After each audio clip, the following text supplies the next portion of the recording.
안녕하세요. 아나운서 안혜령입니다. 오늘은 가축 분뇨 퇴비 품질 향상 방안에 대해서 알아보도록 하겠습니다. 우선 가축 분뇨의 특성에 대해 알아보도록 하겠습니다. 가축 분뇨는 가축이 배설하는 분과 요, 그리고 가축 사육 과정에서 사용된 물이 섞여 있는 것입니다. 이것을 처리하기 위해 가축 분뇨법에서는 배출 시설과 자원화 시설 등과 관련된 용어들의 정의를 명시하고 있습니다. 가축 분뇨의 자원화 방법 중 하나인 퇴비는 가축 분뇨를 발효시켜 비료 성분이 있는 물질 중 액비를 제외한 물질입니다. 이 퇴비는 농림축산식품부령에서 정하는 기준에 맞게 생산돼야 합니다. 가축 분뇨의 관리와 이용은 관련 법규에 따라 적절한 시설을 사용하고 퇴비로서 자원화가 가능하도록 처리해야 합니다. 이를 위해서는 적정한 배출 시설 운영과 퇴비화 시설 구축 등에 대한 노력이 필요합니다. 다음은 대통령령으로 정하는 배출 시설 규모에 대한 표를 함께 살펴보겠습니다.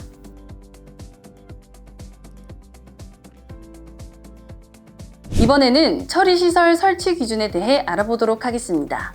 가축 분뇨 처리시설은 환경보호와 공공의 건강을 위한 중요한 사항입니다. 따라서 가축 분뇨 처리시설 설치 및 관리 기준에 대해 알아보겠습니다. 처리시설 설치 기준에는 다음과 같은 내용이 있습니다.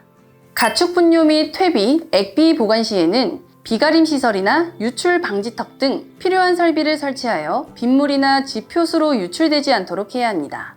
가축 사육 중 운동장을 설치하는 경우 가축 분뇨 유출 방지턱 등의 설비를 설치해야 합니다. 악취가 발생할 우려가 있는 경우에는 악취를 방지하기 위한 밀폐시설이나 악취를 제거할 수 있는 시설을 설치해야 합니다. 다만 약품 등을 이용하여 악취를 제거할 수 있는 경우에는 해당되지 않습니다. 또한 퇴비화 시설의 설치 및 관리 기준은 다음과 같습니다. 퇴비화 시설은 가축 분뇨를 1개월 이상 건조 발효할 수 있도록 설치해야 합니다. 퇴비화 시설 등은 수분이 증발하기 쉬운 구조로 설치돼야 하는데요. 퇴비화 시설에는 침출수가 발생되지 않거나 유출되지 않도록 조치를 취해야 합니다. 또한 생산된 퇴비를 저장할 수 있는 적절한 퇴비 저장 시설을 설치해야 합니다. 퇴비 저장 시설은 퇴비의 외부 유출이나 물과 가축 분뇨의 유입을 방지할 수 있는 구조여야 합니다. 다음으로 처리시설 관리 기준은 다음과 같습니다. 배출 시설을 운영하는 경우 처리시설은 항상 가동돼야 합니다. 가축 분뇨, 퇴비 또는 액비의 보관 장소는 충분한 여유 공간을 확보하고 악취나 해충이 생기지 않도록 조치해야 합니다. 배출시설 설치 허가를 받았거나 가축 분뇨 처리업자로서 처리시설을 설치한 경우 정화시설은 가동시간, 가축 분뇨 배출량, 시설 운영자 등 처리시설 운영과 관련된 사항을 매일 기록해야 합니다. 처리시설의 설치 및 운영자는 퇴비를 주기적으로 측정 또는 검사하여 그 결과를 측정 또는 검사일로부터 3년 동안 보관해야 합니다. 마지막으로 퇴비 기준 시행령 제12조의 2 퇴비하의 기준에 대한 표를 함께 보시겠습니다.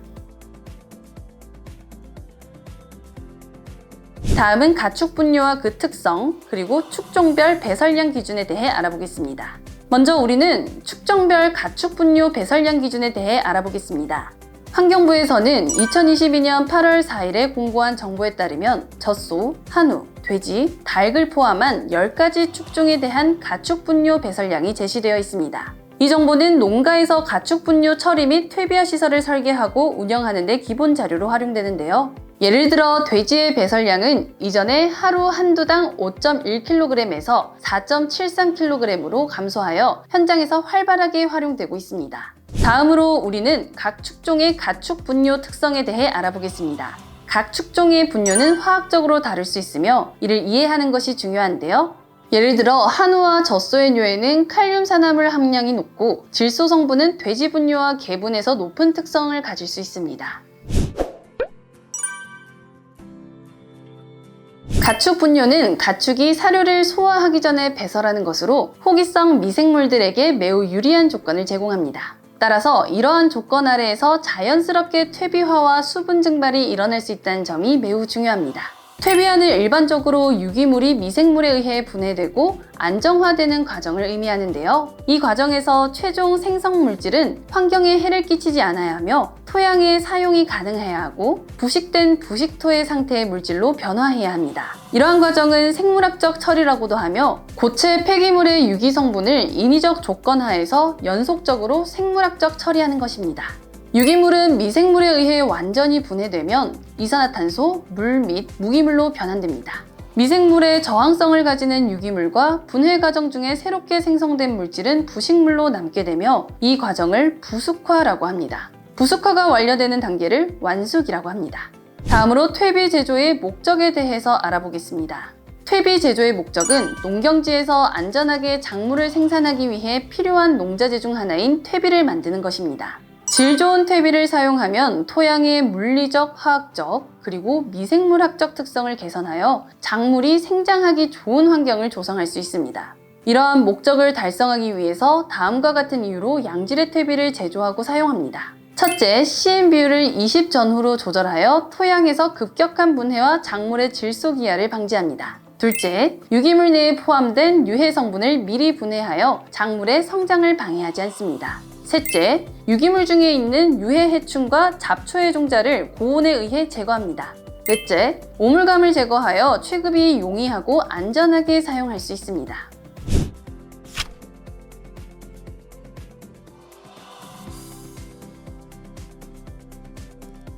일반적으로 퇴비화 과정에서 악취가 발생하지 않는 100% 호기성 조건에서 유기물 분해가 이루어집니다. 그러나 가축 분뇨의 퇴비화 과정 중에는 여러 단계에서 악취가 발생할 수 있는데요. 이러한 악취 발생 원인을 살펴보면 가축 분뇨 자체에서 발생하는 경우, 수집, 운반, 저장 조건에서 발생하는 경우, 과다한 수분 및 부적절한 송풍과 같은 부적절한 퇴비 조건에서 발생하는 경우, 그리고 퇴비화 과정 중 뒤집기로 인해 냄새 유발성 물질이 방출되는 경우 등이 있습니다. 이번엔 퇴비화 방법별 최적 관리와 품질 관리 방안에 대해 알아보겠습니다. 이것은 퇴비화 시설을 효율적으로 운영하고 퇴비의 품질을 유지하기 위한 중요한 주제입니다. 퇴비화 시설을 설치하려면 먼저 기본 계획을 수립해야 하는데요. 이를 위해서는 다음과 같은 단계를 따라야 합니다. 첫 번째, 퇴비화 시설의 설치 목적과 역할 분명히 하기. 무엇을 달성하려는지 명확하게 정의해야 합니다. 이것은 퇴비화 시설의 설치와 운영에 대한 목표를 제시하는 것입니다. 두 번째, 가축 분뇨의 특성 및 수분 조절제 분석. 축사별로 배출되는 가축 분뇨의 특성과 수분 조절제를 분석하여 어떤 유기물과 물질을 다룰 것인지 결정해야 합니다. 세 번째, 퇴비화 시설의 운영 방법 검토. 어떻게 퇴비화 시설을 운영할 것인지 계획해야 합니다. 이것은 퇴비화 과정과 시설의 관리에 관한 것입니다.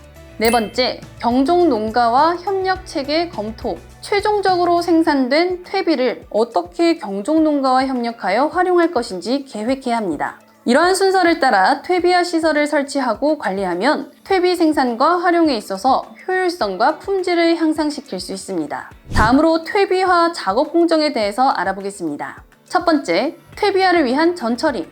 이 과정은 퇴비화를 시작하기 전에 수행되는 작업 과정입니다. 퇴비 원료로 사용되는 가축 분뇨는 수분 함량이 높기 때문에 통기성이 좋지 않은데요. 따라서 분뇨에 수분 함유율이 적은 재료인 톱밥과 같은 것을 혼합하거나 분뇨를 예비적으로 건조하는 전처리 과정을 의미합니다. 이러한 전처리는 퇴비 원료의 통기성을 향상시켜 미생물의 활동을 원활하게 하기 위해 반드시 필요한 단계입니다. 두 번째, 퇴비화 시설에서의 발효 관리. 퇴비화 시설 내에서 퇴비화 작업을 관리하는 단계입니다. 이 단계는 퇴비화의 시작부터 종료까지의 작업을 포함합니다. 퇴비화에는 미생물의 활발한 활동을 유지하기 위한 중요한 작업이 포함되는데요. 이에는 퇴비 원료의 교반 및 뒤집기, 송풍기를 통한 산소 공급, 그리고 수분 조절로 발효 조건을 균일하게 유지하고 관리하는 것이 주요 작업입니다. 다음은 고온 분해기와 상온 분해기에 대한 설명입니다. 고온 분해기는 발효 관리가 시작된 후 며칠 동안 퇴비 더미 내에서 온도가 급격히 상승하는 시기를 의미합니다. 이때 최소 60도 이상의 고온이 수일 이상 유지돼야 하며 이것이 양질의 퇴비를 생산하는 데 필요합니다. 상온 분해기는 산소와 수분을 적절히 유지하며 교반 및 뒤집기를 수행해도 퇴비의 온도가 상승되지 않습니다. 미생물 먹이가 되는 유기물은 이미 분해가 되었고 퇴비화가 계속되는 시기로 천천히 난분해성 물질의 분해가 진행되고 있다고 볼 수 있습니다. 다음은 가축 분뇨 퇴비화 방법의 기본 조건과 방법별 장단점에 대해서 표를 통해 알아보겠습니다. 먼저 퇴비화 방법의 기본 조건에 대한 표입니다.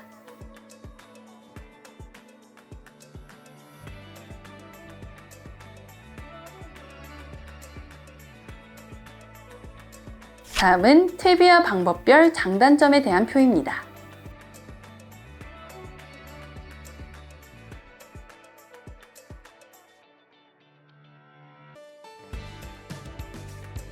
지금부터는 퇴비화 시설 중 하나인 퇴비사에 대해 알아보겠습니다. 퇴비사는 축사에서 고액 분리된 축분을 톱밥이나 왕겨와 같은 수분 조절제와 혼합한 후 퇴비사 시설의 발효조로 운반하여 호기성균을 이용하여 1차 발효를 거치고 이후 퇴적장에서 2차 발효를 진행하는 방법입니다. 다음은 퇴비사의 주요 공정에 대한 표입니다.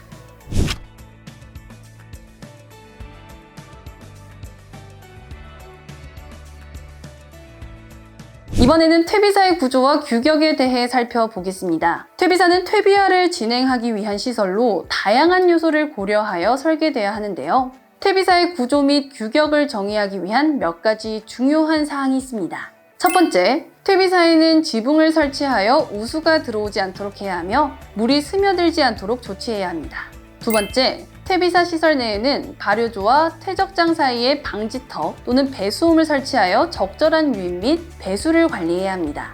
세 번째, 발효조와 유효용적은 축종에 따라 달라집니다. 젖소 분뇨 분리식의 경우 사육마리수 50두당 83.1세제곱미터 이상이 필요하며 한우 분뇨 분리식과 돼지 분뇨 분리식에 대해서도 사육마리수에 따라 유효 영적이 정해져 있습니다. 네 번째, 발효조의 유효 높이는 일반적으로 2m를 기본으로 하되 농가의 상황에 따라 변경 가능합니다. 다섯 번째, 퇴비 운반, 교반 등을 위한 기계와 장비가 출입 가능한 구조로 설치해야 합니다.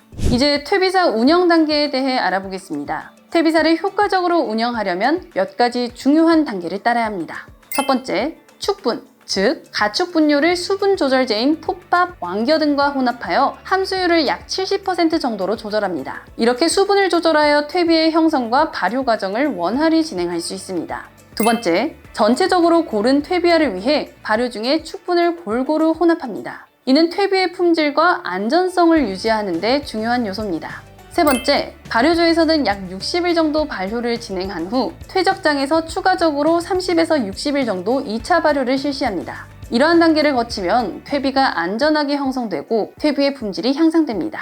다음으로 통풍식 퇴비화 시설에 대해 알아보겠습니다. 통풍식 퇴비화 시설은 축분을 저장조에서 1차로 절유한 후 수분 조절제와 혼합하여 함수율을 조절하고 1차 발효를 거친 후 퇴적장으로 이동하여 2차 발효를 진행하는 방식입니다. 그렇다면 통풍식 퇴비화 시설의 주요 공정에 대해 설명드리겠습니다. 먼저 발효시설은 발효조와 퇴적장으로 구분하여 설치됩니다. 다음으로 발효조의 유효 용적은 가축종별로 다르며 예를 들어 젖소의 경우 사육마리수 50두당 21세제곱미터 이상이 필요합니다. 퇴적장의 유효 용량은 처리일수 45에서 60일로 산정돼 발효조의 유효 높이는 2m를 기본으로 하되 농가 여건에 따라 변경이 가능합니다. 마지막으로 발효조의 바닥에는 공기를 공급할 수 있는 송풍시설 및 통풍시설이 설치되며 바닥에 침출수 배수시설도 있어야 합니다. 이제 통풍식 퇴비화 시설 운영 단계에 대해 알아보겠습니다. 첫 번째, 축분을 수분 조절제와 혼합하여 함수율을 약 70%로 조절합니다. 두 번째, 발효조의 바닥에서 연속 또는 간헐적으로 공기를 공급합니다. 세 번째, 1차 발효가 끝난 후 퇴적장으로 운반하여 2차 발효를 진행합니다. 네 번째, 1차 발효된 퇴비를 퇴적장으로 운반한 후 빈 발효조는 2일 동안 송풍을 통해 원료 찌꺼기나 바닥의 수분을 건조시킵니다. 다섯 번째, 통기구가 있는 바닥의 경우 통기구 구멍을 수시로 확인 및 보수합니다. 이번에는 교반식 퇴비화 시설에 대해 알아보겠습니다. 교반식 퇴비화 시설은 축분을 톱밥이나 왕겨와 같은 수분 조절제와 혼합한 후 발효조로 운반하여 교반 장치를 이용해 교반과 혼합을 통하여 1차 발효를 거친 다음 퇴적장으로 이동하여 2차 발효를 진행하는 방법입니다.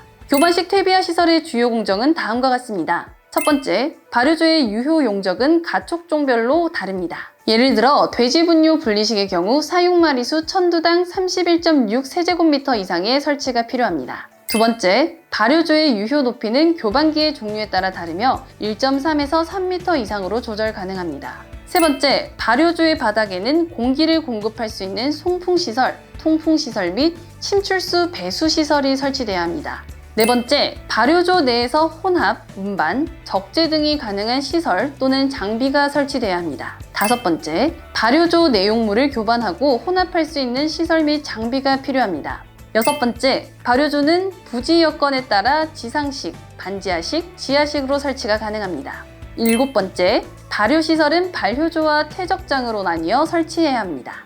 여덟 번째, 퇴적장의 유효 용량은 처리일수 30에서 60일로 산정되며 발효조에서의 감량된 무게와 발효 후 용적을 고려하여 결정됩니다. 마지막으로 발효조의 폭은 교반기의 종류, 발효조의 필요 용량, 부지 여건 등에 따라 2에서 10m로 선택하여 적용합니다.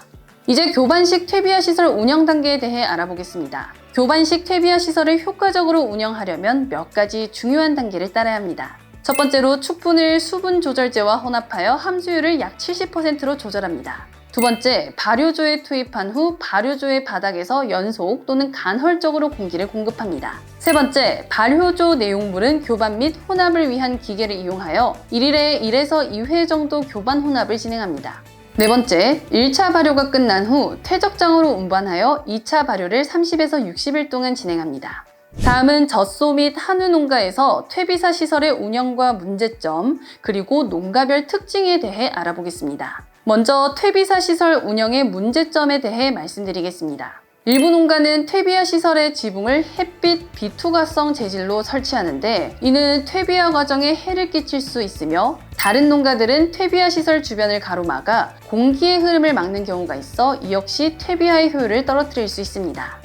매일 생산되는 가축 분뇨의 정확한 양을 측정하지 않는 농가도 있으며 이는 퇴비화 과정의 효율성에 영향을 미칠 수 있습니다. 또한 가축 분뇨의 수분 함량에 따른 퇴비사에 투입되는 수분량을 계산하지 않는 농가도 있고 퇴비화 시설에서의 수분 감소율과 감소량에 대한 조사 및 분석을 미실시한 농가도 있습니다. 앞서 말씀드린 문제점을 기준으로 관리 양호 농가에 대해 설명드리겠습니다. 일부 농가에서는 스크래퍼 또는 깔집 무사에서 오븐 수거를 단순한 퇴비사에 퇴적시키는 대신 스키드로더 등을 이용하여 호기성 퇴비화를 유도하는 노력을 하고 있습니다. 이러한 방법은 비용 효율적인 양질 퇴비 생산을 위한 좋은 농장의 노력을 보여줍니다. 다음은 관리 불량 농가에 대해 설명드리겠습니다. 대부분의 농가들이 우분을 단순 저장하고 퇴비화를 하지 않아 악취와 파리 등의 해충 발생 가능성이 높습니다. 일반적으로 3, 4개월 동안 단순 퇴적 후 조사료포로 환원하고 있지만 이로 인해 퇴비 농경지 살포 시 악취 발생 가능성이 높습니다. 또한 퇴비 더미 내부에 혐기성 상태로 분뇨가 분해되어 있는 상황에서 농경지로 살포할 때 악취 성분이 확산될 수 있습니다. 이번에는 양동 농가에서의 퇴비화 시설 운영과 관련한 문제점과 농가별 특징을 살펴보겠습니다. 우선 양동 농가의 퇴비화 시설 운영의 문제점에 대해 알려드리겠습니다. 대부분의 양동 농가는 슬러리 형태로 배출되는 돼지 분뇨를 고액 분리하여 액상물을 위탁 처리하고 고형물은 자체적으로 단순 퇴비화 방법을 활용하고 있습니다. 다수의 양돈 농가에서 퇴비사 바닥에 침출수가 발생하고 있으며 이는 고형물을 수분 조절 없이 단순 퇴비화하는 방법으로 인해 혐기성 분해 현상이 발생하기 때문입니다. 양돈 농가의 퇴비사 대부분이 콘크리트 평면 상태로 되어 있어서 바닥 홈을 파서 송풍 라인을 설치하는 것이 어려우며 간이 퇴비화 방법을 활용해야 합니다. 양동 농가는 가축 분뇨를 퇴비화하는 과정에서 태양광 등 자연에너지를 퇴비장에 활용하는 방법에도 관심을 가져야 합니다. 또한 간이 퇴비화 방법을 활용하여 효율적인 퇴비화를 실시할 수 있습니다. 바닥에 고압 호스를 이용하여 설치하고 톱밥이나 왕결을 사용하여 고형물을 퇴적한 후 공기 공급을 분당 100L/세제곱미터 정도로 하면 호기성 퇴비화가 잘 이루어집니다. 축산 농가에서는 태양광 등 자연에너지를 퇴비화 과정에서 활용하는 것에 대한 관심을 가져야 합니다. 날씨와 계절에 따라 평균 증발량이 변하는데요. 특히 4월에서 6월에는 1제곱미터당 약 4리터 이상의 증발량이 발생하고 있습니다. 이러한 태양열을 퇴비사 내부로 가져와서 수분 증발을 유도할 수 있습니다. 예를 들어 퇴비사 500제곱미터라고 가정하면 하루에 2000리터의 수분 증발이 가능합니다. 또한 바닥 및 천장 송풍 등을 추가적으로 활용하면 더 많은 수분 증발을 기대할 수 있습니다. 마지막으로 가축 분뇨 퇴액비의 기능과 효과에 대해 알아보겠습니다. 먼저 가축 분뇨는 토양 개량 및 작물 생육을 위해 필요한 성분들을 풍부하게 포함하고 있어 비료적 가치가 매우 높습니다. 첫 번째, 토양 화학성 개선 효과. 토양 단립이 형성됩니다. 이는 공극, 투수성, 보수성, 통수성, 내침식성을 개선합니다. 또한 양이온 치환 능력 증대되며 킬레이트 작용을 통해 활성 알루미늄 생성을 억제하고 인산의 고정 방지 및 토양 인산 유효화, 불가급태 양분의 유효화합니다. 두 번째, 양분 공급 효과. 다량 요소 및 미량 요소를 공급하고 완효적, 지속적, 누적적 양분 공급 효과가 있습니다. 이산화탄소의 공급원이 되면 성장 촉진 물질을 공급합니다. 세 번째, 미소동물 및 미생물 다양성 증대. 중소미생물 및 미생물수 증가 및 안정화를 이루며 물질 순환 능력과 생물적 완충 능력을 증대시키고 유해물질의 분해 및 제거에 도움이 됩니다. 네 번째, 농경지에서 퇴비의 역할. 부속 퇴비는 토양을 부드럽게 만들어 때알 구조, 통기성, 물 빠짐을 향상시킵니다. 양분 용타를 막아주는 보호제 역할은 비료의 지속성을 향상시키며 때알 구조를 형성하여 공극에 물을 저장하여 가뭄에 견디는 힘을 강화시킵니다. 토양 미생물의 보금자리를 제공하여 산소, 물, 양분을 제공하여 미생물의 활동을 촉진하며 토양 양분의 유효도를 증가시켜 토양 입자에 흡착된 양분을 작물에 공급합니다. 마지막으로 부숙퇴비는 효소 배양체 역할을 하여 토양 내 모든 반응을 촉매화합니다. 마지막으로 가축 분뇨와 퇴비 및 액비, 그리고 화학 비료 사이의 차이점에 대해 알려드리겠습니다. 가축 분뇨는 각종 영양분을 골고루 함유하고 있어 작물에게 각종 영양소를 동시에 공급 가능합니다. 또한 가축 분뇨는 각종 요인에 따라 그 성분이나 품질 차이가 크며 이것은 가축의 종류, 사료, 관리 조건 등에 따라 변할 수 있습니다. 퇴비는 지효성이며 액비는 화학 비료와 거의 동등한 속효성을 가지고 있고, 지효성은 비료가 토양에 오래 남아있어 작용하는 시간이 길고 속효성은 비료가 빨리 흡수되어 작용하는 시간이 짧다는 것을 나타냅니다. 가축 분뇨는 화학 비료에 비해 운송과 시용이 불편할 수 있습니다. 이는 가축 분뇨가 액체 형태이며 운송과 저장에 특별한 시설과 조치가 필요하기 때문입니다. 가축 분뇨를 사용할 때마다 성분을 분석하며 사용량을 결정해야 하는데요. 이것은 가축 분뇨의 정확한 영양분 함유를 보장하기 위해 필요한 단계입니다.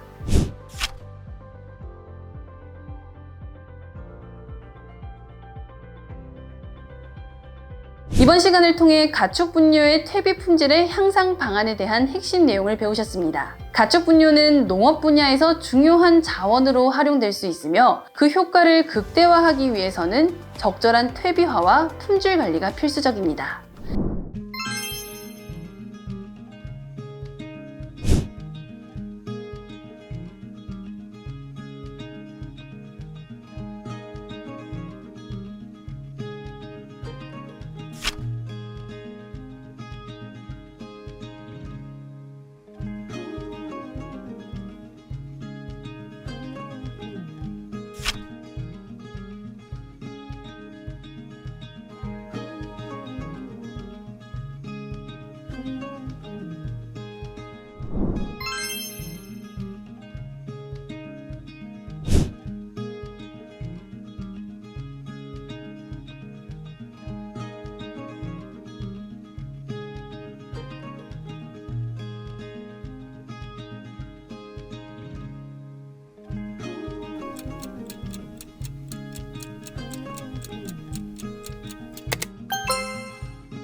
오늘 배운 지식과 이해를 바탕으로 농업 분야에서 가축 분뇨를 보다 효과적으로 활용하고 품질을 향상시키는 데 도움이 될 것이라고 생각하는데요. 가축 분뇨와 퇴비아에 대한 지식을 실제 농업 현장에서 활용하여 더 건강하고 지속 가능한 농업 생산을 지원하길 바랍니다. 감사합니다.